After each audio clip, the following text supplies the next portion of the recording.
Olá, muito obrigado por vir a mais este evento da Casa da Crítica. Hoje nós vamos fazer um evento Por que estudar Julián Marias? Estamos recebendo com muita alegria o professor Tiago Amorim, que é um grande conhecedor da obra do pensador espanhol Julián Marias. O Tiago Amorim pode-se com toda certeza dizer que é um polímata, é um homem aí que tem formação, passou pelo direito, transcendeu o direito e muito, foi para a filosofia, da filosofia é terapeuta de várias abordagens, e é um homem culto, escritor, tá? E, enfim, Tiago, eu vou pedir a gentileza aí, complementa tua apresentação aí, e predicados não faltam, tá? Por favor. Vicente, muito obrigado, você é sempre muito gentil comigo, então eu te agradeço por isso, agradeço pelo convite, as pessoas que estão aqui nos acompanhando. Então, como o Vicente bem disse, eu acho que eu posso me encaixar assim na descrição de polímata, no sentido de que eu me interesso realmente por muitas coisas, mas não, né, acredito eu pelo menos, não de uma maneira diletante, né, como um curioso, mas como alguém que se interessa tanto pela realidade humana, pela realidade pessoal, que não quer deixar nada que importa de fora. Então, esse é o espírito, né, que eu vejo assim, que acaba marcando tudo que eu faço, tudo que eu estudo. Então, quando eu faço, né, essa breve introdução, fica mais fácil de entender que eu tenha feito faculdade de Direito, que eu tenha trabalhado com educação, né, tenha sido professor por tantos anos, que eu seja terapeuta, psicanalista, que eu faça faculdade de nutrição e já faça atualmente também, eu faço um doutorado em nutrição, porque sou mestre em antropologia por uma universidade portuguesa. Então, sou homeopata, terapeuta homeopata. Então, assim, quando eu falo todos esses nomes, o que une realmente todas essas áreas, esses interesses, esses estudos, é, de fato, essa realidade humana. Então, eu tenho dito que, tenho me apresentado, né? Eu não sou necessariamente, então, um especialista, eu sou um generalista. Eu me vejo um generalista, alguém, principalmente, que trabalha hoje muito focado na área de saúde, né? Eu atendo pacientes todos os dias, e aí eu alio nessa abordagem integral, né? Uma palavrinha muito mal usada hoje em dia, que é a palavrinha holística. Eu alio essa terapia holística em que eu trato desde questões antropológicas, questões existenciais, até questões estritamente de, vamos dizer assim, saúde e doença, questões de doenças agudas e crônicas, como que as medicinas alternativas podem ajudar nisso. Então, de uma forma bem geral, é isso que eu faço, é como eu trabalho hoje, e espero que ao longo da conversa isso vai ficando um pouco mais claro. Olha só, um generalista mais ocupado no essencial, que nada passa. Isso tem tudo a ver com o que a gente vai falar hoje, com essa filosofia, que é uma filosofia da pessoalidade, né? Vou só dar umas ilustrações aqui. Eu conheci o Tiago, eu estava no auge da crise, eu estava na grande crise, e eu assisti um vídeo teu, não vou recordar onde, você contou como você superou uma crise. Eu falei, olha, a crise dele é parecida com a minha, e ele resolveu por aí. Você está entendendo? Então, eu acho que eu vou fazer esse caminho. Alguns anos avante, eu tive contigo, pessoal, foi quando eu te conheci pessoalmente em Itajaí, que você fez uma palestra na Itajaí, etc. Eu fui. E depois também estive contigo pessoalmente no Rio Grande do Sul. Isso mesmo. 2 vezes eu acho que a gente se encontrou no Rio Grande do Sul. Uma na Confraria das Liberais e uma que você palestrou numa paróquia lá numa cidade próxima a Porto Alegre. Guaíba, isso mesmo, lá em Guaíba, etc. E depois você foi recebido já aqui no programa Vivências Literárias. Tá? Eu tenho o seu livro, tal, etc.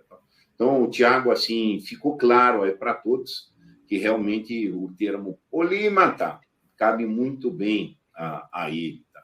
A primeira vez que eu ouvi falar de Julián Marias foi para o Tiago. Tá? E depois, pesquisando, fui ouvir outras fontes de referência. Tá?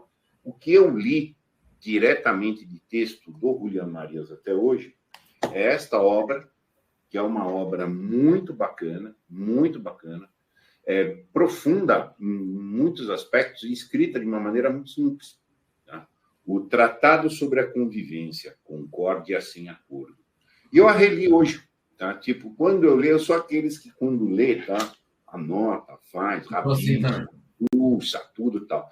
E hoje, na releitura, até para o nosso bate-papo de hoje, eu peguei todas as minhas anotações, fiz até um roteirãozão aqui, tipo, da minha releitura, e que, em cima disso, se couber no fluxo da disposição, alguns aspectos me interessaram muito. E um pouco mais para frente, eu presto serviço de mentoria aqui. E esta obrinha dele aqui também, que eu li, maravilhosa, o mapa do mundo pessoal. Tá? A necessidade de narrar a vida, mas, assim, ele deixa claro aqui que há uma crise de orientação. E explica convém, realmente, há uma crise de orientação. Tá? E aqui ele põe uma certa mão na massa, como é que a pessoa vai buscar para onde eu vou. Tá? E etc. Depois eu tenho esta outra obra dele, A Felicidade Humana, mas eu não li. Tá aqui, tá na lista. Tá? Chega lá. E uma outra obra que eu tenho dele também é o História da Filosofia. Eu consegui baixar em PDF, tá em espanhol, 700 páginas, então, mas assim, é um livro de consulta, quase uma enciclopédia. É um raciocínio para ir lá fazer uma pesquisa e etc. Tá? E como eu li bastante ano passado o Ortega y Gasset, tá? E como eu esbarrei um pouco no Zubiri também, deu para entender bem o pensamento do Julián Marías, de certa forma. E por isso que a tua própria apresentação aí, pessoal, tá? O teu foco na pessoalidade. Tudo que você falou aí, incluindo a nutrição, que eu não sabia, tá? Incluindo a nutrição, você está falando de vida, de altitude vital. Teu foco é vitalidade, tá? Conhecer para viver. E, enfim, então esse aqui foi o meu contato, mas assim, caro Tiago, vamos para uma questão importante. Por que ler? Por que estudar o Julián Marías? O que ele nos ilumina? Eu sei que é lampião, mas são lampiões, canhões de luz. Tá? Mas, palavra tua, meu caro, por que estudamos esse espanhol? Ele faleceu o quê? Faz 30 anos, talvez? Ele faleceu em 2005. 2005, estamos falando de 19 anos. 19 anos. Entenda? Então, veja... O autor praticamente contemporâneo. Tentando atualizar o pensamento dele, eu diria que talvez seja o tipo de filósofo que a gente devesse ler num momento, num tempo histórico em que a gente passa por dois grandes perigos, que é o da desumanização e o da despersonalização. São dois grandes perigos que nós enfrentamos e que nós vivemos em alguma medida. Todos nós, hoje, temos que lidar com isso. Todos nós temos que lidar com a desumanização, ou seja, com um contexto social, cultural, tecnológico que parece diminuir ou atacar nossa própria humanidade. Por exemplo, vou dar um exemplo aqui muito trivial, todo mundo deve já ter experimentado. Você marca de encontrar teus amigos num bar, num restaurante, você faz tempo que não encontra esses amigos, vocês se encontram lá, e das 2 horas em que vocês estão juntos, vocês passam a maior parte do tempo olhando para o celular. Todos os amigos reunidos olhando para o celular. Quer dizer, isso é um exemplo do que eu chamaria desumanização. Quer dizer, os encontros humanos diminuíram. Nós conversamos uns com os outros por aplicativos, nós digitamos textos. Nós preferimos, muitas vezes, isso do que a ligação, do que até mesmo uma chamada de vídeo, né? Nós automatizamos as relações humanas. Então, isso é muito desumanizante. Né? Por que eu fico repetindo isso? Porque Ortega y Gasset, que foi o mestre de Julián Marías, né, o filósofo antes dele, dizia que o humano admite graus. Então, se o humano admite graus, quer dizer que você tem pessoas que são mais humanas e pessoas que são menos humanas. Quer dizer, há uma diferença muito evidente entre o Fernandinho Beiramar e São Francisco de Assis. Correto? Então, não é uma diferença apenas de história, não é uma diferença apenas de momento, né, ou de religião, é mais do que isso. é uma diferença de graus de humanidade, que a gente facilmente reconhece em São Francisco de Assis. Então, esse é um problema. O outro problema é o da despersonalização, que aí vai mais para o foro individual. Então, se eu já passo pelo risco, já enfrento o risco de desumanizar a mim mesmo, de eu me tornar menos humano com esses automatismos, com essa vida antisséptica, né? É outra crítica que eu faço. As pandemias vêm aí, né? As contaminações vêm aí, e por um tempo parece que nós não podíamos nos tocar, a gente não podia se cumprimentar. Então, isso tudo tem um efeito sobre a alma humana, tem um efeito sobre a existência, e isso eu considero desumanizante. E aí, o outro lado é a despersonalização, que é o foro pessoal, individual. Despersonalizar-se é deixar de ser você mesmo. Você, na verdade, não sabe quem você é, né? Você se perde nessa massa, nessa homogeneidade, você se perde nesses bolsões de identitarismo, né? Você se perde nessas coisas. Então, você acaba não sabendo dizer quem você é realmente, não sabendo fazer escolhas na sua vida, não sabendo traçar o seu destino, não sabendo antecipar o futuro, né, o futuro que você quer, que você sonha, onde você pode ter uma vida feliz e realizada. Quer dizer, Julián Marías está plenamente justificado nos dias de hoje. O que ele escreveu quando ele percebeu esses perigos nas décadas de 70, 80, 90, quer dizer, o perigo está muito maior agora. Aquilo que ele identificou ali como semente, né, desumanização, despersonalização, ele falou mais da despersonalização. Quer dizer, agora a gente viu florescer, não é mais semente, né? Agora nós vemos pessoas, de fato, que não têm a mais remota ideia a respeito da própria identidade, por exemplo. Então, Julián Marías é o filósofo, me parece, para esse problema, para esse drama, que eu considero. Veja, eu não estou dizendo que o Julián Marías é o maior filósofo.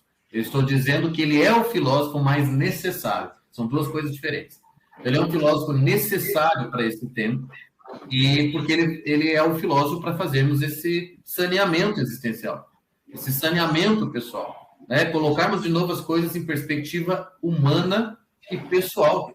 E a partir disso, aí sim, acessar outras coisas, ler outras coisas, outros filósofos, etc. Então, me parece que ele está plenamente justificado, justamente em razão dos desafios de hoje. Não é possível lê-lo sem tomar um cutucão das duas dimensões aí, desumanizados estamos e despersonalizados. Não há mais atendimento. Você não fala mais com ninguém, nem no serviço, é tudo aplicativo. Não há o contato, você não consegue falar. É estressante, você entra num site, você quer contratar um serviço, você não consegue falar com uma pessoa. Não. Você fala com um robô o tempo todo. Há uma impossibilidade absoluta de falar, tá? E de ser atendido. E atendimento, nesse sentido aqui, vem da atenção, que é pôr uma energia, pôr uma concentração humana em algo. Isso, quando eu estudei muito o Gasset, me chamou muito a atenção o estudo dele, da atenção como esse princípio de força psíquica que nos ordena e que vai nos levar para esses graus de humanidade que você falou. E que aqui, o Julián retoma isso, em que ele deixa tão claro, numa passagem lá, em que ele vai falar: se a atenção não é constante, se não vivemos atentos, e costumamos não viver, não existe absorção. Aquela ideia, a gente não está personalizando e a gente está coisa. E como você começou por esse gancho, eu marquei aqui uma frase que me chamou muita atenção e ela é muito cara para mim, pelo nosso trabalho central aqui na Casa da Crítica, o analfabetismo funcional. Num sentido profundo, o analfabetismo funcional não é um problema de cognição, gente. O gargalo de cognição é um efeito de uma renúncia de liberdade. Tá? O problema do analfabetismo funcional é muito anterior.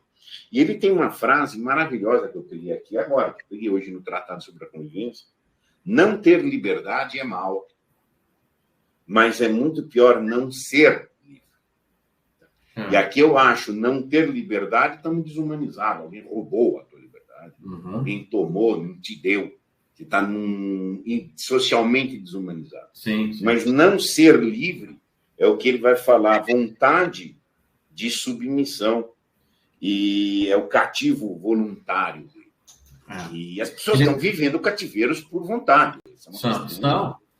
Uma pessoa que decide viver, entre aspas, viver como um gato, como nós temos hoje em dia, ela está abrindo mão disso. Ela está abrindo mão da humanidade, da própria humanidade, né? Num sentido, claro que no outro sentido não tem como abrir mão, mas num sentido ela está abrindo mão da própria humanidade e ela mesma está se encarcerando.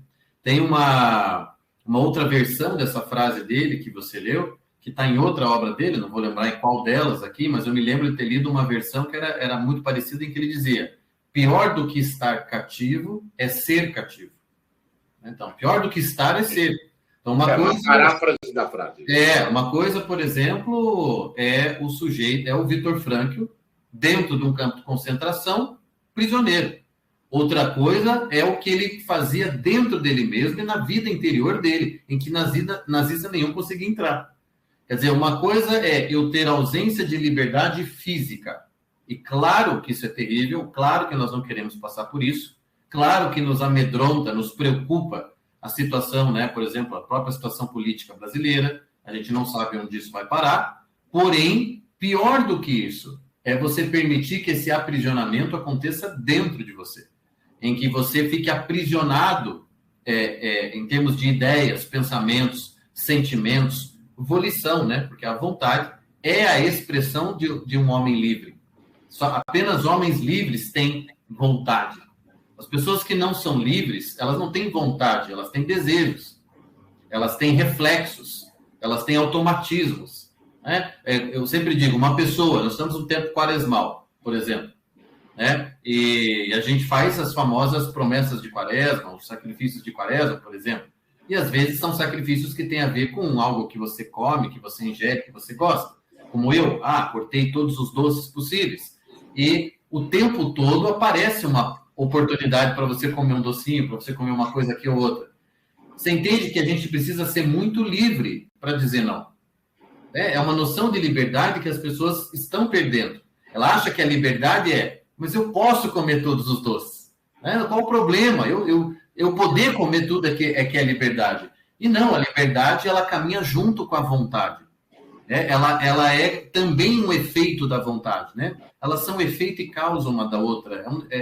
É um ciclo, né? Perfeito. Então, quanto mais vontade eu tenho, mais livre eu sou. E quanto mais livre eu sou, mais vontade eu tenho. Vontade do quê? Vontade do bem, evidentemente. Vontade é vontade do bem. Eu estou com vontade de esganar o cara. Não, você não está com vontade. Você está com um instinto, um desejo, um apetite desviante, corruptor, mas você não está com vontade. Vontade do ser humano é vontade do bem.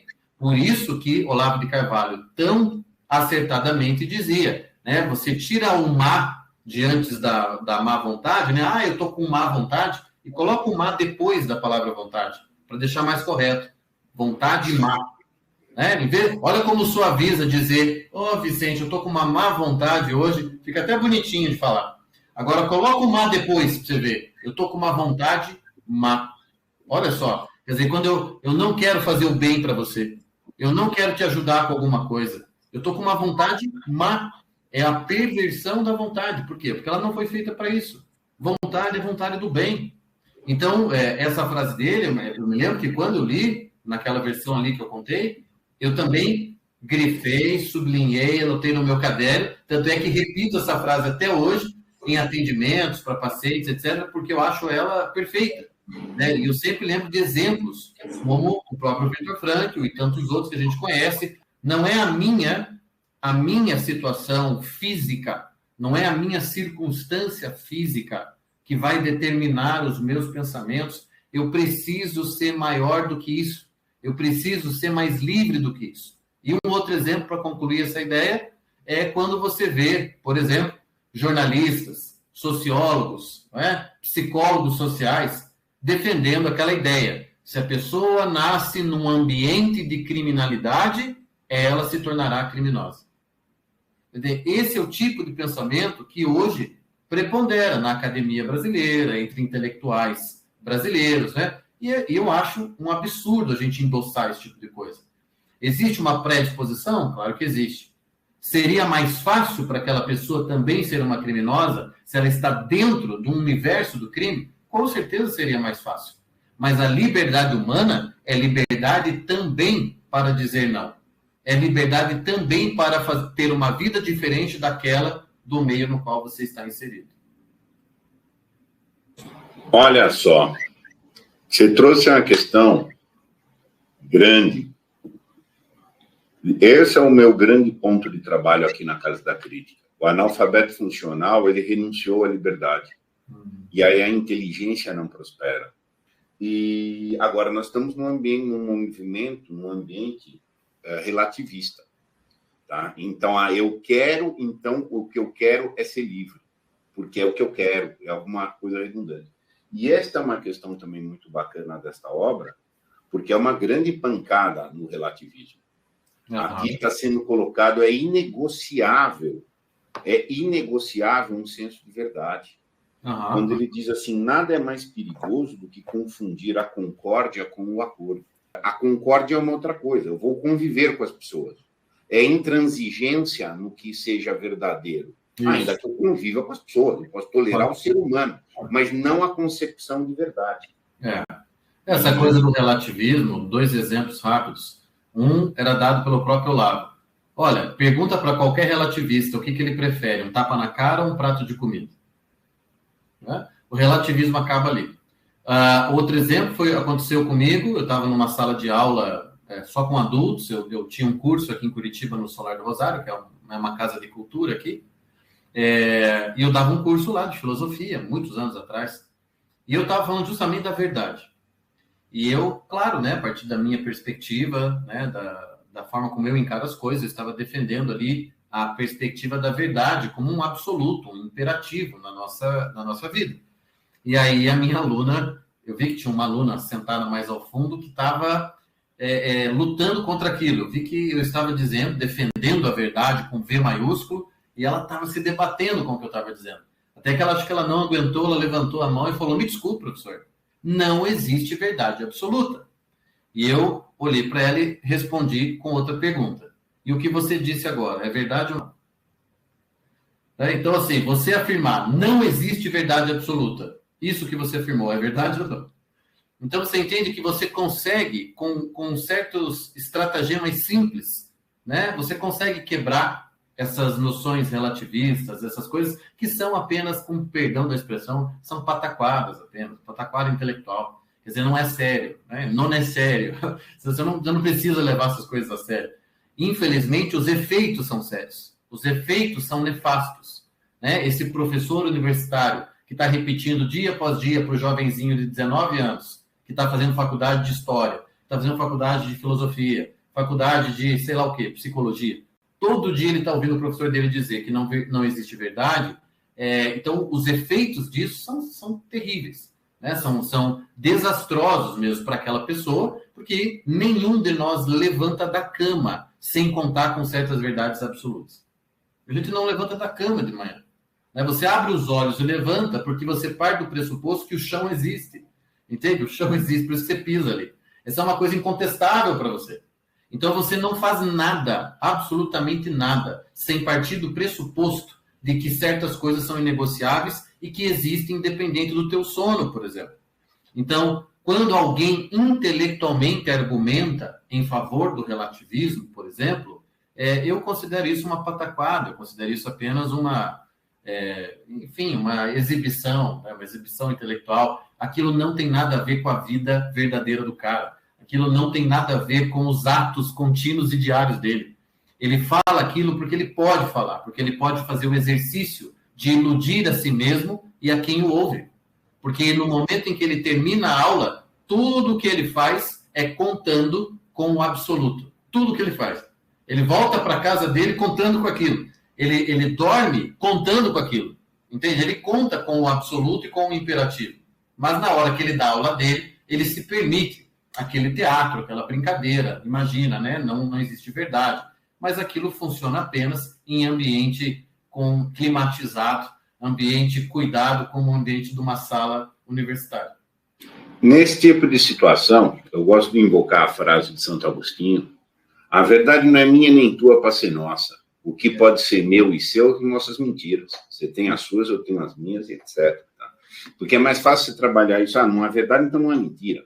Exato. Se não é verdade absoluta, logo não é mentira. Ponto. E aí você vai. E por falar em mentira, aí tem uma frasezinha aqui que isso, para mim, é uma frase magnífica. E do que eu verifiquei na minha releitura hoje, e ele novamente fala uma coisa que me é muito cara, porque eu tenho cursos sobre isso, os cursos sobre as leituras de caráter e etc., em que ele fala que é muito importante discernir as pessoas, entender o jeito, o caráter das pessoas, etc. E aí ele solta essa pergunta: vale a pena escutar aquele que já tem preparada a próxima mentira? Essa frase, assim, pancada. Mas, assim, é pancada. E porque ela tem tanto um efeito aí social, realmente, mas ela também está colocando para nós. E aí, não é você também que já tem todo um repertório de mentira projetada para contar, etc. E lembrando que existem níveis de mentiras, e os níveis mais perigosos são aqueles que concernem as mentiras interiores. As mentiras interiores são as mais danosas do ponto de vista pessoal. As mentiras que você conta para os outros, obviamente, terão consequências nas relações sociais, nas suas relações afetivas, mas, né, pode causar muito estrago. Agora, do ponto de vista pessoal, mesmo profundo, né, para a tua consciência, as mentiras que você conta para si mesmo são as piores. E elas são também as mais delicadas, no sentido de que elas são as mais difíceis de serem percebidas. Uma coisa é eu dizer para o Vicente, hoje eu corri 5 quilômetros pela manhã. E eu estou contando uma mentirinha aqui para o Vicente, que eu sei, né? Eu sei que eu não fiz isso. Então, eu sei que eu estou mentindo para ele. Outra coisa são, por exemplo, aquelas mentiras tão internas, tão minhas, que não precisam de testemunhas, e que, portanto, eu sou o mentiroso, eu sou o objeto da mentira, eu sou o sujeito da mentira e o objeto da mentira. Como é que eu faço para perceber isso? Como é que eu faço para perceber que eu estou mentindo? Você entende? É muito mais sutil, é muito mais delicado, e por isso que eu considero mais perigosa. Não porque eu desmereça a importância da mentira para os outros, né? Eu sei que ela é forte, que ela pode ser pesada e ter muitos efeitos, mas é porque a mentira interior ela é mais difícil de ser percebida. E a outra coisa é esse aspecto, que eu acho que o Julián Marias está se referindo a isso também, porque o livro é sobre convivência, esse livro que está citando, que é, será que nós devemos mesmo aceitar bem os mentirosos? Será que nós devemos ter paciência de Jó com os mentirosos convictos, né? Com os profissionais da mentira? Então, Julián Marias, ele diz em vários textos dele, textos de jornal, etc., ele repete isso muitas vezes, e eu acredito muito quando ele diz isso, acredito que ele não estava fazendo tipo, quando ele diz que ele é intransigente com a mentira. Intransigente. Que ele não suporta a mentira. Eu li isso várias vezes na obra dele. Ele não suporta a mentira. E eu me lembro de ler coisas desse tipo, como essa que você citou também, e pensar, oxalá eu chegue nesse ponto. Oxalá eu chegue nessa mesma radicalidade de vida que me faça não suportar a mentira. Porque hoje eu consigo identificar boa parte das minhas mentiras, mas não quer dizer que eu nunca minta. Não quer dizer que eu me indisponha totalmente com a mentira. O que eu quero chegar no ponto, que esse é o ponto do Julián Marias, por isso, para mim, ele é um modelo pessoal, eu quero chegar ao ponto de não suportar a mentira. Mas isso não é simples, isso não é fácil. Como é que a gente chega ao ponto de não suportar a mentira, Tiago? Como é que a gente chega nesse ponto de ser absolutamente intransigente com a mentira? Bom, é perseguindo a verdade, não tem outro jeito. Você persegue a verdade, você busca a verdade em cada pequeno gesto e pensamento seu. A verdade é a juíza dos teus pensamentos, dos teus atos, do seu dia, da sua noite, dos seus relacionamentos, de tudo que você faz. Então, como é que fica essa situação num tempo em que nós estamos o tempo inteiro consumindo mentiras? Consumindo, porque eu estou muito atuante sempre nas redes sociais, porque o meu trabalho minha captação de pacientes e clientes é boa parte pela internet, né? A maior parte. Então, eu sei, eu estou ali, eu estou no meio. Eu também sou alvo e também sou parte do problema. E aí, por estar ali, por estar sempre conferindo ali o Instagram, isso, aquilo, eu acabo percebendo, né? O tamanho do buraco no qual a gente se enfiou. Porque é muita mentira. Né? Então, é mentira atrás de mentira, filtro atrás de filtro, né? Promessa atrás de promessa, propaganda atrás de propaganda. Então, como é que faz para você ser alguém que vive a verdade, que persegue a verdade, que quer a verdade na sua vida, num meio como esse, numa sociedade que acaba premiando, de certa forma, as melhores mentiras, né? Nós vivemos uma sociedade de publicitários. Todo mundo é publicitário hoje. Todo mundo. Alguns são melhores, outros são piores. Mas todo mundo está vendendo a si mesmo, de certa forma. Tem uma regra do marketing digital, olha que coisa triste. Uma regra do marketing digital que diz que as pessoas compram você, não o teu produto. Não o teu produto que elas compram. O teu produto, claro, ajuda muito se ele for bom. Mas não é ele que me convence. Quem me convence é você. Eu tenho que comprar você. Quem você é? Como que você vive? O que você faz? É você. Eu tenho que me identificar com você. Então, nessa, as pessoas acabam fazendo, como se diz no interior, de um tudo para que elas sejam negociáveis, para que elas sejam um produto interessante. Né? Para mim, quase todo o marketing digital, quase todo, tá? Com raras exceções de quem conseguiu furar essa bolha, pouquíssimos, tá? Conseguem furar o que eu estou falando, mas temos um ou outro aqui, mas para mim quase todo o marketing digital é feito disso, né? Nós estamos... Deixa eu contar uma coisa inusitada aí. Eu recebi uma pessoa aqui, entre vários consultores de marketing que eu tive aqui, uma falou que a Casa da Crítica tem dificuldade de decolar porque eu não estou comendo mamão. Eu falei, olha, eu não entendi, me explica, porque eu não escuto, não, o senhor não está comendo mamão. Tem que de manhã comer mamão e fazer uma live que você está comendo mamão. Porque as pessoas gostam disso, elas vão ver que você é um cara que está orientado a comer mamão, é saudável. Tá? À noite, você vai lá, pega uns velhos e faz um passeio de mão dada com os velhos, que as pessoas vão achar que você é legal. Enfim, é esse o tipo de questão. Mas Platão demonstrou esse esquema no diálogo Protágoras, que quando ele chegou lá em Atenas e encheu de gente para comprar Protágoras, não para comprar algum conteúdo objetivo que ele tivesse. Todo mundo queria ser igualzinho o homem. Enfim, mas seres humanos. Mas deixa eu pegar uma coisa aí que você falou da mentira essencial. Eu volto para o meu paralelo aqui do analfabetismo funcional. O analfabeto funcional ele mente para si o dia inteiro. Eu podia, mas eu não posso, eu vou, e não é, o chefe quer, eu queria, enfim, ele fica nesse jogo. Mas isso que você falou dos efeitos dessa mentira, como eu vejo aqui, vamos pegar direto no aspecto que eu salientei da filosofia do Julián Marías, caráter projetivo da vida. A escassez ou pobreza de projetos é outro sintoma de anormalidade. Teoricamente, quem mente está matando sua potência para projetar. Correto? Você vê por essa perspectiva? Eu vejo que as pessoas que são livres são as pessoas que conseguem projetar diferentes futuros para elas mesmas. Elas conseguem ensaiar a própria vida. Tem um livro do Julián Marías que se chama Ensaios da Vida Humana. E o livro, dentre os ensaios que você encontra nesse pequeno livro de ensaios, você encontra um sobre a imaginação, que é o principal. Ou seja, é preciso ter essa elasticidade vital, essa elasticidade existencial, que me permite, né, ensaiar o meu futuro, ensaiar a minha vida, imaginativamente. Por isso a vida é projetiva. Uma outra palavra que Julián Marías gosta tanto, futurista. Ele diz isso na antropologia metafísica. A vida humana é futurista, ou seja, é voltada para o futuro, para o que vem a ser, para o que pode ser. Eu já tenho comigo aquilo que passou e aquilo que está acontecendo agora. Eu não tenho ainda o que está por vir. Então, está sempre na iminência de ser, na iminência de conquistar, na iminência de fazer.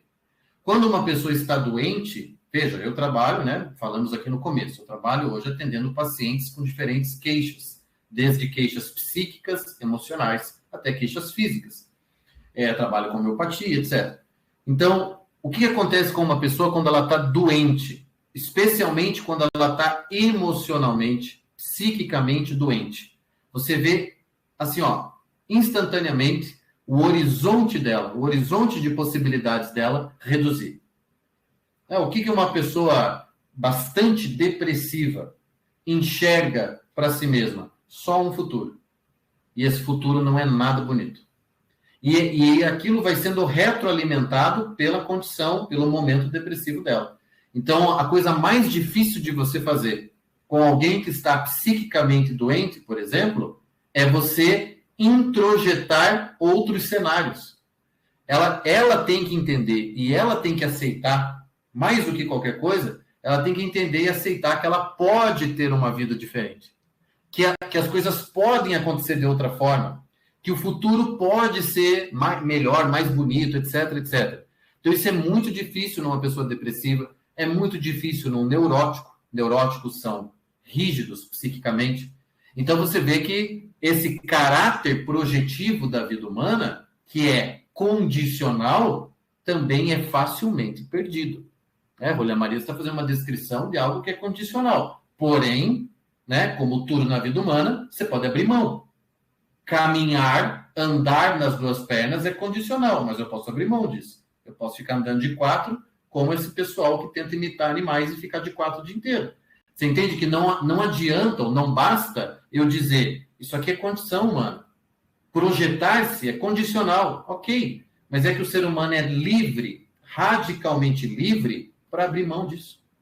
Ele é radicalmente livre para abrir mão. Abrir mão, por exemplo, do amor, abrir mão de certos tipos de realização básica que nós podemos e devemos ter na vida, nós abrimos mão. As pessoas, e aí entra muito no meu trabalho também, porque lido com vários tipos de dramas, né? As pessoas vivem vidas infernais, vidas inferiores ao que elas poderiam estar vivendo.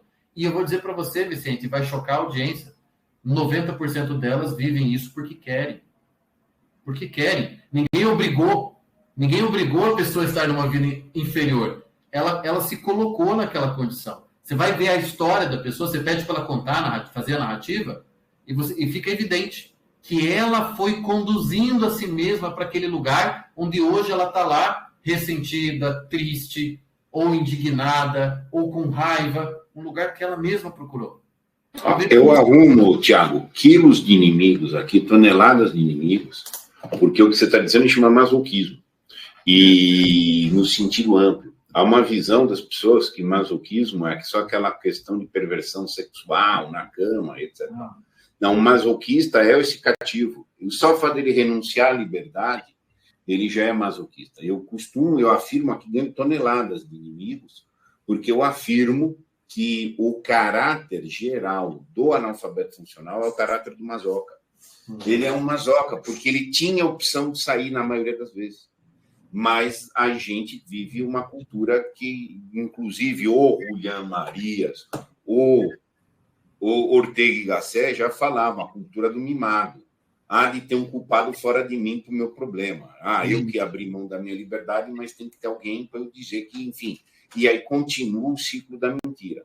Mas como você falou aí da imaginação e esse efeito terrível da imaginação roubar o futuro, roubar as possibilidades do futuro, eu queria associar essa ideia de imaginação, como ela é condição do futuro, ela é condição da orientação. Sobre que orientação eu dou. E é o que eu acho que está aqui, né? No mapa do mundo pessoal. Para que, inclusive, eu ordene o meu mapa, eu tenho que imaginar, tenho que absorver e imaginar e construir. Comenta um pouquinho dessa proposta que ele tem aqui. Olha, eu uso muito isso aqui como fundamento, como formação para mim, das minhas mentorias. Tá? Esta obra aqui. Esse é um livro que ele ocupa um lugar importante, não só na obra do Julián Marias, mas pessoalmente ele ocupa um lugar importante na minha história. Por quê? Porque esse foi o primeiro livro dele que eu li. Eu estava de férias, e eu nunca vou esquecer, eu peguei esse livro emprestado de uma grande amiga, ela falou, leia, acho que você vai gostar, você já gosta do Ortega, talvez você goste dele. E aí levei esse livro numa viagem para Foz do Iguaçu, aqui no Paraná, era uma virada de ano, e eu me lembro de olhar assim, a minha família inteira na piscina do hotel, se divertindo, comemorando, aquele clima de dezembro, final do ano, e eu sentado na cadeirinha debaixo do guarda-sol, sem conseguir parar de ler. Eu não conseguia parar de ler. Era uma coisa que eu me lembro de chegar na página 30 ou 40 desse livro e pensar a seguinte coisa: é exatamente isso que eu preciso para a minha vida. E é exatamente esse tipo de coisa que eu quero saber mais a respeito.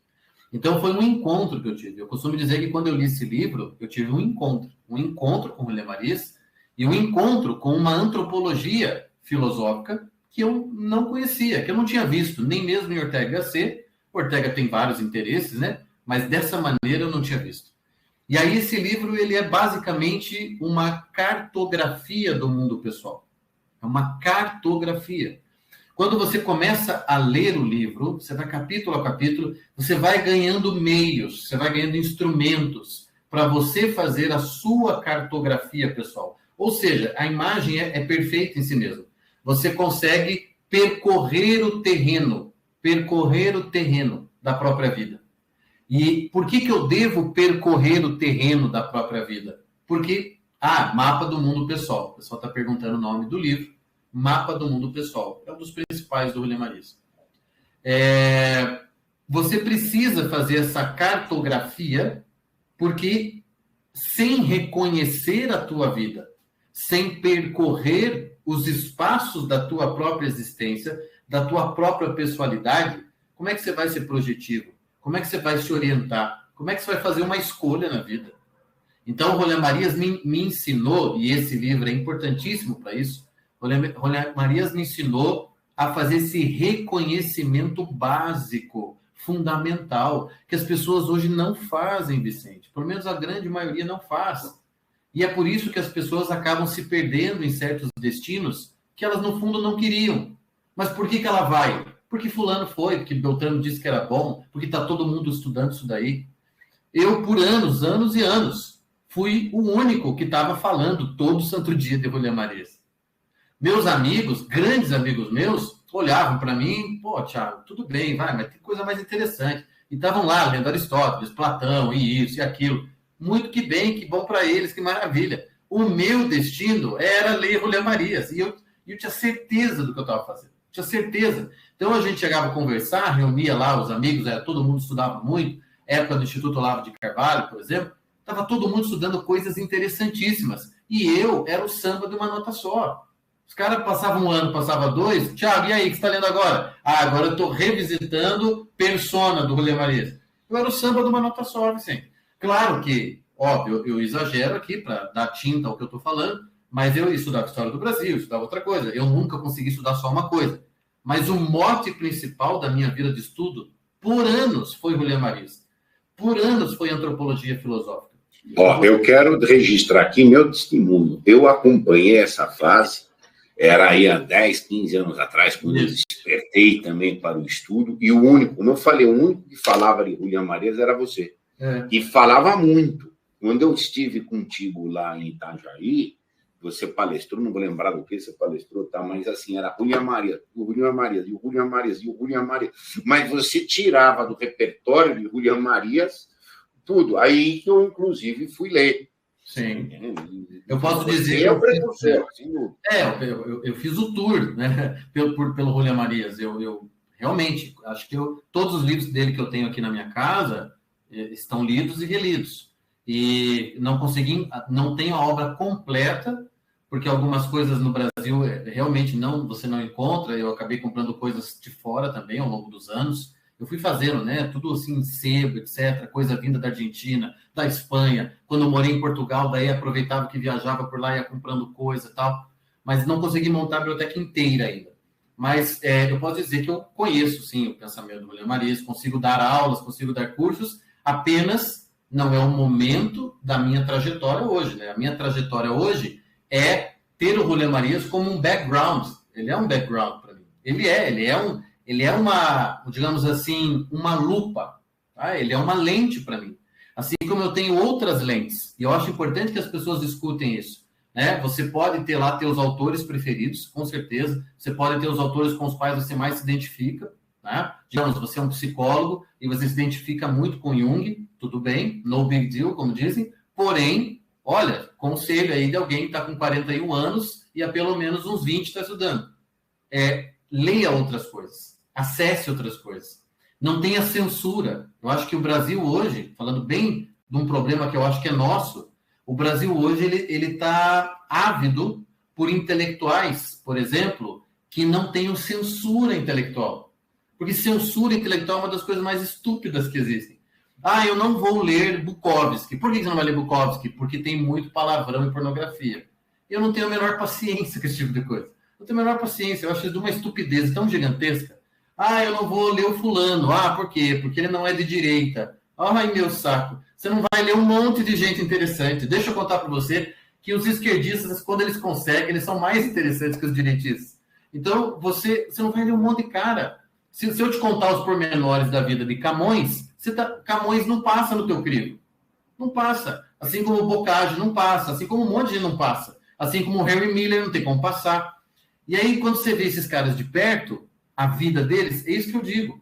Você não pode ter censura interior. Então, assim como eu li muito Rolê Marias, ele foi o intelectual de referência para mim, junto do Olavo de Carvalho, evidentemente, eu li uma pancada de outras coisas. Eu li muito Victor Frankl, eu li muito Lavelle. Teve uma época que eu decidi que eu ia mergulhar na obra do Lavelle.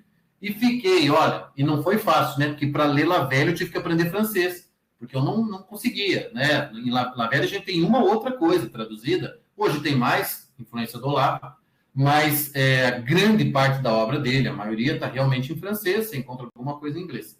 Então eu tive que estudar francês, eu nem queria tanto assim aprender a língua, mas eu queria ler o Lavelle. Então, assim, eu tive que saber o fundamento do francês para ler Lavelle. Com dicionário na mão, demorando 3 horas para ler 1,5 página, 2 páginas. Porque, além da língua, a profundidade da filosofia dele.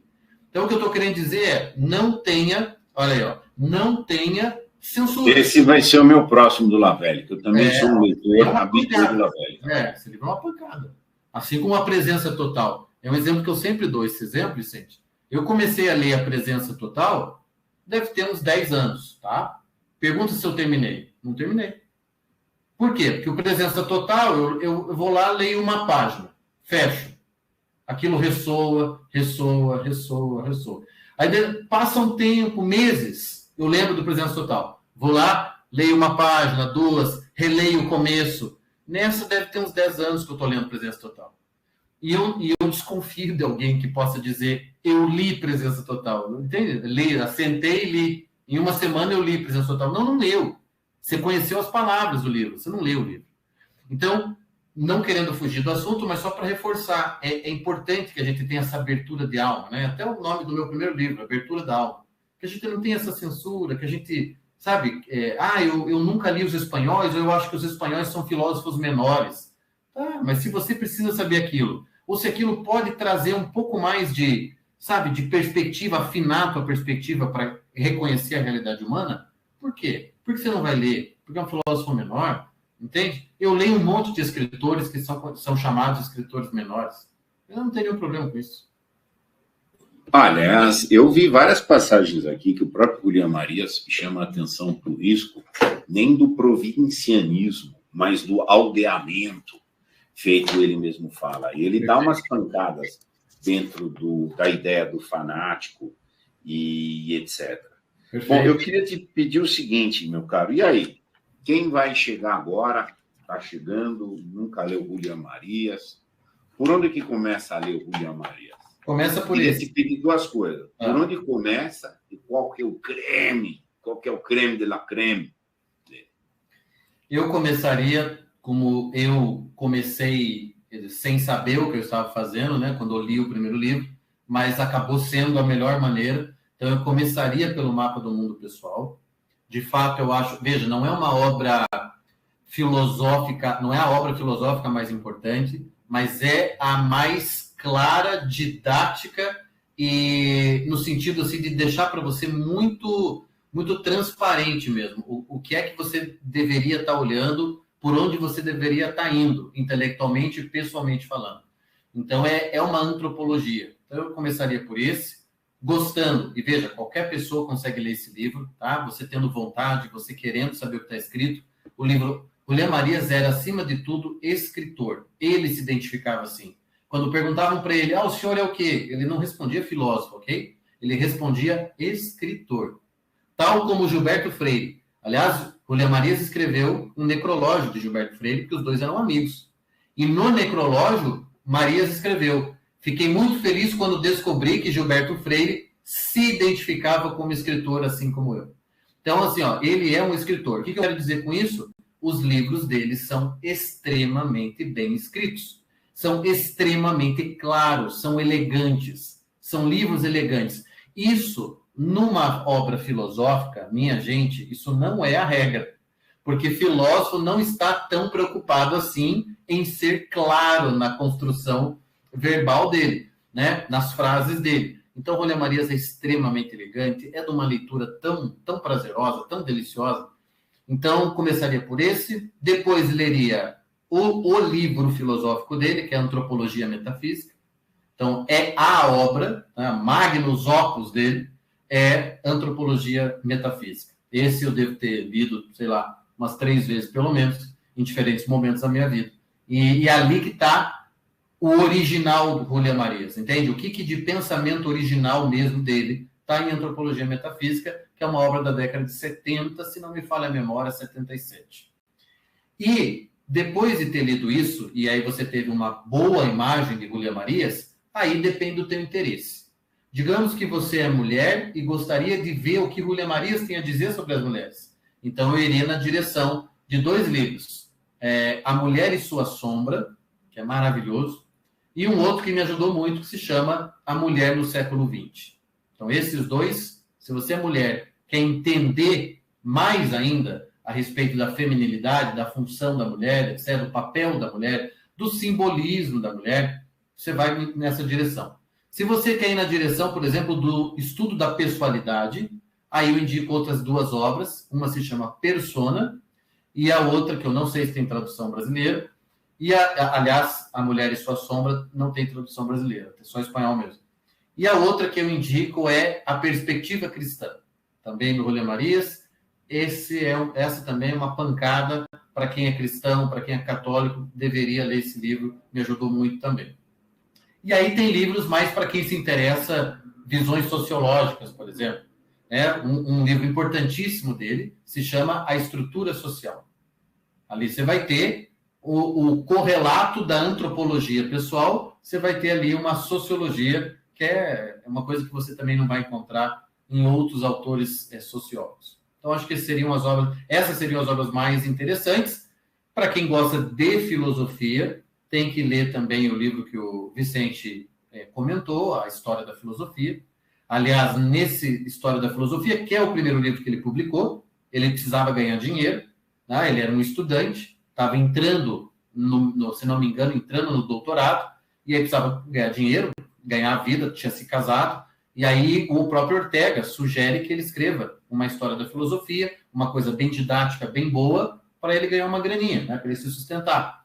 E aí ele escreve, tanto é que na obra você encontra prólogo e prefácio, um do Ortega y Gasset e o outro do Xavier Zubiri.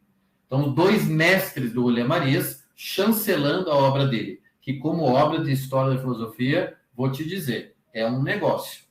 E aí tem outra que é mais impressionante ainda, que também tem histórias de filósofos lá, que se chama Biografia da Filosofia.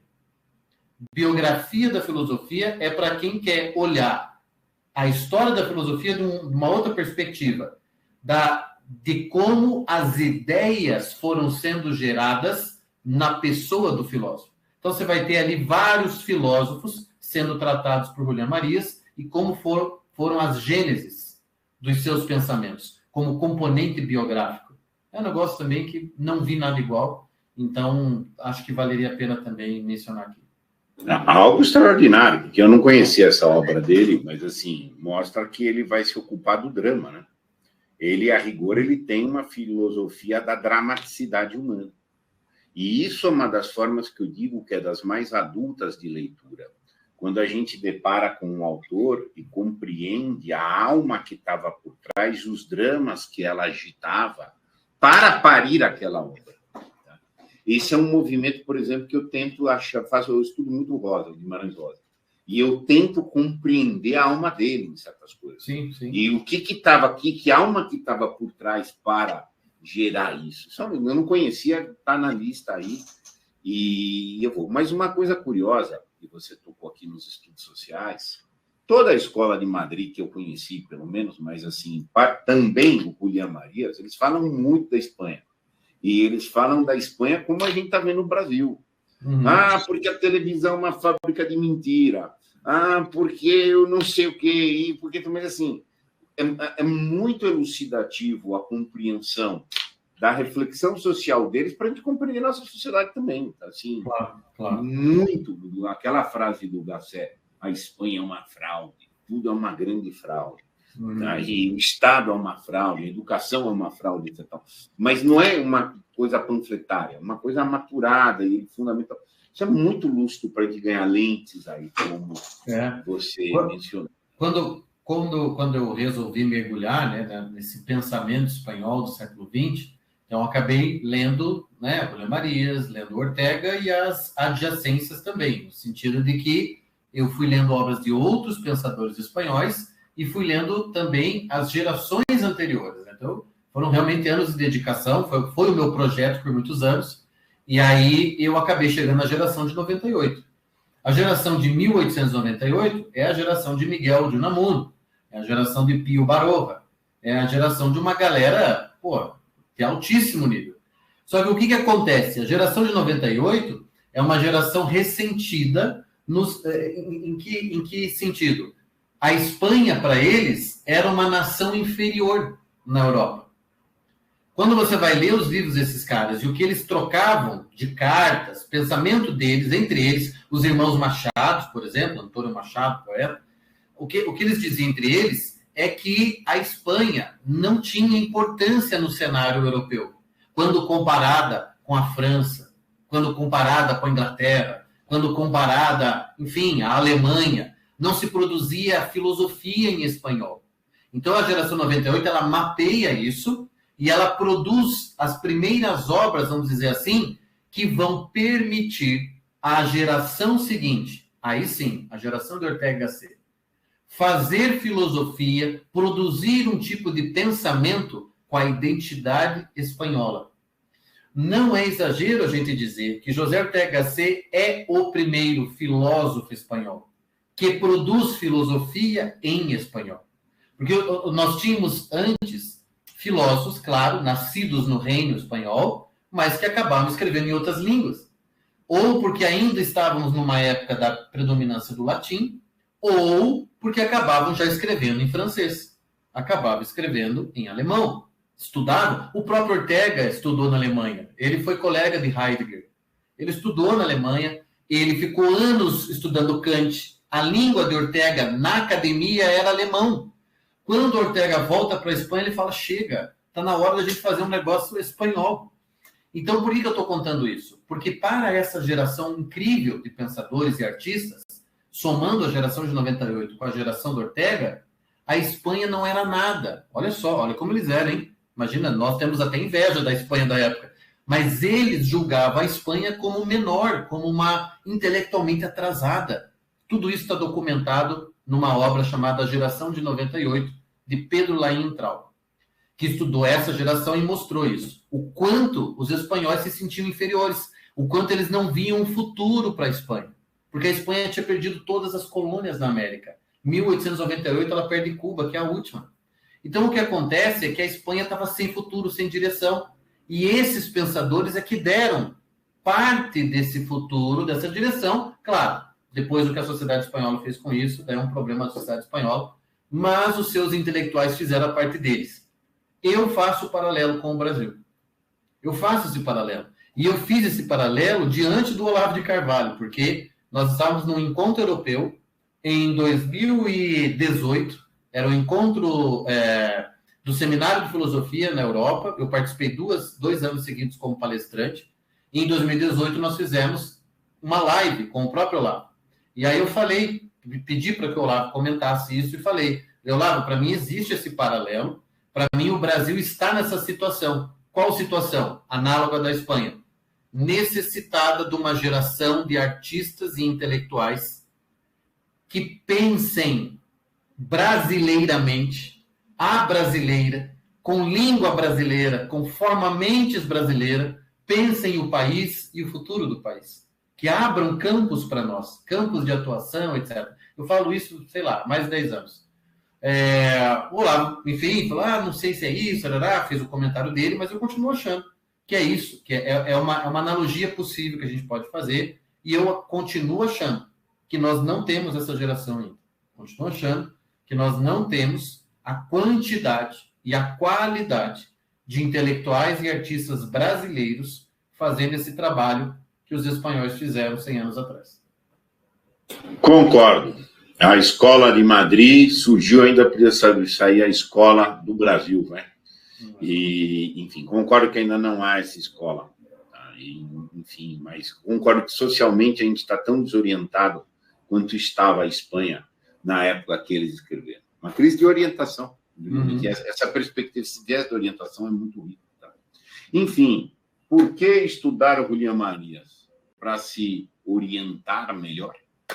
Tá? Entre essa preservar, e como você começou, a humanidade e a pessoa, e tudo dentro de um fluxo, tal que sem um fluxo seja narrativo, vivencial e etc., não há. Tá? E ilumina. Tá? E eu quero afirmar mesmo que ilumina. Como o Tiago mencionou aqui, é sobrinha para todo mundo, ela vai surtir efeito. Tá? Vai melhorar o viver. Tem uma passagem, acho que a gente não tem tempo para colocar, mas o conhecer, o ser e o viver estão juntinho, né? Eles não são sentimentalistas. Não. Tem que ordenar pensamento, conhecimento, o ser e o viver. E essa compreensão do racio-vitalismo que eu penso que o Julián Marías aderiu bem do Garcia é maravilhosa. Porque é aquela história, e isso eu posso dizer que eu encarnei, eu trouxe para a minha vida assim com radicalidade. O órgão de compreensão da vida, estou parafraseando o Ortega agora, o órgão de compreensão da vida não é o cérebro. O órgão de compreensão da vida é a própria vida. Ou seja, então, esse é o racio-vitalismo a que o Vicente faz referência. Ou seja, tudo isso tem que fazer sentido na tua vida. Tudo isso tem que ser integrado na tua vida. Ou senão, não vai passar de uma ideia. Não vai passar de uma teoria que você sabe. Não vai passar de um conceito que você aprendeu. E nós estamos ávidos, vamos dizer assim, por intelectuais que sejam pessoas, né? Que eles consigam pessoalizar o seu trabalho, pessoalizar a sua obra. E como que se faz isso? Eu dou aqui algumas sugestões. Uma delas é estude aquilo que te interessa mortalmente. Por que você tem que estudar aquela outra coisa que o vizinho está estudando? Só porque ele está estudando? Entende? Estuda o que você quer. Ponto. Eu cheguei lá no mestrado em Portugal, comecei meu mestrado em 2016. Eu fiz o mestrado no Isqueté, entidade pública portuguesa, né? Lá as universidades, a maioria, né, são públicas. E fazia lá o meu mestrado em antropologia. E os meus colegas, evidentemente, tinha colegas portugueses, brasileiros, espanhóis, italianos, né? Os meus colegas estavam lá estudando os autores, digamos, convencionais da antropologia. E eu não arredei o pé porque eu queria estudar literatura dentro da antropologia. Eu falei, não, mas se a literatura é fonte de conhecimento humano, a literatura faz sentido na antropologia. Mas alguém vai ter que me engolir, né? Então eu fui aquele cara chato que não arredou o pé e não desistiu até ter uma orientadora que aceitasse o que ele estava fazendo, né? Então, tive daí a graça de ter uma orientadora super sensível, super inteligente, que estudava... como é que era o tema de estudo dela? Ela estudava organização familiar em Goa, na Índia. Ela passava 6 meses do ano na Índia. Mas era uma mulher aberta, assim, para literatura, uma leitora, assim, uma grande leitora. Então, ela me acolheu e falou, vai, Thiago, estuda aí o que você quer. E aí eu acabei fazendo uma dissertação de mestrado que era sobre isso, né? Como que a literatura é fonte de conhecimento humano. Então, esse é um exemplo que eu dou para mostrar, olha, você tem que estudar, você tem que se dedicar àquilo que te interessa, aquilo que faz sentido na tua vida, aquilo que você percebe que vai te comprometer como pessoa e não apenas exigir dimensão intelectual, sem pessoalidade, sem envolvimento, sem comprometimento. Essa intelectualidade oca, essa intelectualidade de departamento de faculdade brasileira, né? O cara chega lá, fala de um filósofo lá durante 45 minutos, daí ele sai dali, vai para a casa dele, e aquele filósofo que ele explica na faculdade não tem nada a ver com a vida dele. Não tem nada a ver com o que ele faz todo dia. Esse tipo de coisa, eu tenho crítica em relação a isso. Eu mantenho uma crítica em relação a isso. Eu sou a favor desse radicalismo pessoal. Eu me envolvo com o que eu estudo. Eu me envolvo pessoalmente com o que eu estudo. Entende? Então, eu acho que é isso que falta hoje. É por isso que as coisas... É tão difícil você ler um autor atual, brasileiro ou de qualquer outro lugar. Você lê um autor atual em que você lê e pensa assim... Caramba, esse sujeito fala com uma voz própria. Ele fala com uma voz... Ele escreve com uma voz própria, hein? Nunca li isso aqui em nenhum lugar. E eu não estou falando de ineditismo de ideia. Eu estou falando de voz pessoal. E voz não se repete. Não tem voz repetida. Né? Olha só. Clarice Lispector só teve uma. Só que o que você tem hoje na literatura brasileira atual? Você tem 30 mil meninas, mulheres, querendo escrever igual Clarice. Aí fica piegas, fica sentimental, fica um negócio horroroso que eu não tenho paciência. Só teve uma Clarice. Você teria que ser a Clarice para escrever daquele jeito. Entende? Então eu sinto falta dessa pessoalidade na obra, no texto, na aula, no curso. Né? Eu estou ouvindo o Vicente e ele é inconfundível. Meu caro, mas agora a pessoa já está escrevendo com inteligência artificial. Ela já te dá até as expressões, como é que a parafraseia, como é que põe, etc. Mas eu queria pegar 2 pitaquinhos aí, quando você falou da literatura. Eu vou seguir o René Girard. São os autores da literatura os que mais conhecem. Esses são os caras. Tá? Eles são os que mais conhecem a fundo. Então, se você tirar justamente a contribuição dele, ficou difícil. Vai dar uma empobrecida aí de maneira significativa. Mas eu quero voltar para 2 arremates que eu peguei aqui do Julián Marías e que você falou a seu modo.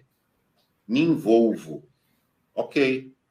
Viver por si, que é o que ele vai dizer. Tem que viver, para viver por si, aí que você se envolve. Mas iniciativa. Porque esse processo diretivo aí dele, tomou a iniciativa. Foi a iniciativa sua. Mas a crise que a gente tem aí de desumanização, de despersonalização, não limita a crise de iniciativa. Tá? Enfim, Mariazinha vai com as demais para não tomar a iniciativa. Esse eu volto... Peço perdão pela repetição, mas é o meu tema mais caro, é o analfabetismo funcional. O que ele tem medo é da iniciativa. Ele não consegue nem ter iniciativa de interpretar um texto. Ele quer ordem, porque a ordem é mais unívoca do que a interpretação de um texto. Então, ele precisa que mandem. Manda em mim, eu não quero interpretar. Tá? Você pergunta para o cara uma coisa, ele quer saber o que o chefe acha para daí ele achar também. E aí ele faz a interpretação conforme, etc. Caríssimos, eu queria pedir aqui, infelizmente o tempo flui, tá? Eu queria pedir aqui para todos, se alguém tem mais algum comentário, alguma pergunta para o Tiago, tá?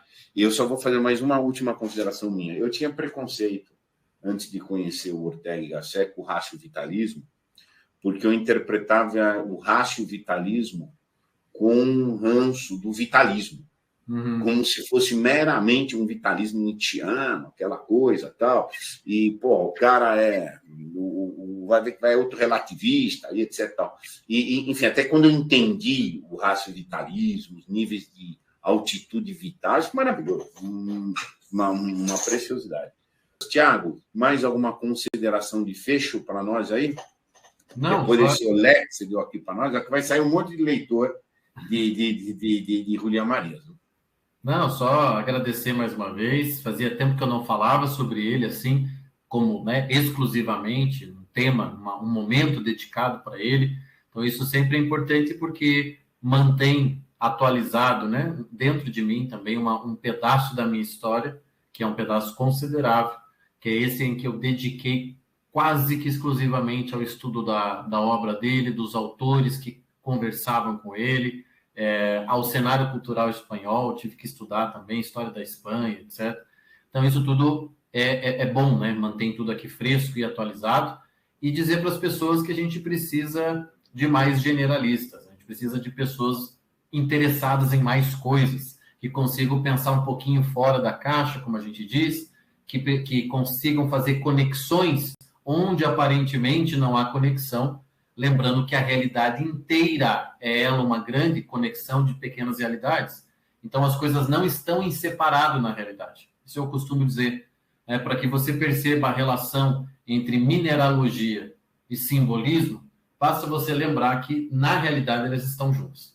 Então, elas estão separadas dentro dos departamentos, mas, na realidade, elas estão juntas. Então, que a gente consiga recuperar um pouco desse tipo de pensamento, um pensamento abrangente, um pensamento generalista, ou, para usar uma linguagem mais moderna, conectivo, e é o que eu faço, é o que eu tento fazer, né, na minha vida profissional hoje, e é isso. Muito obrigado.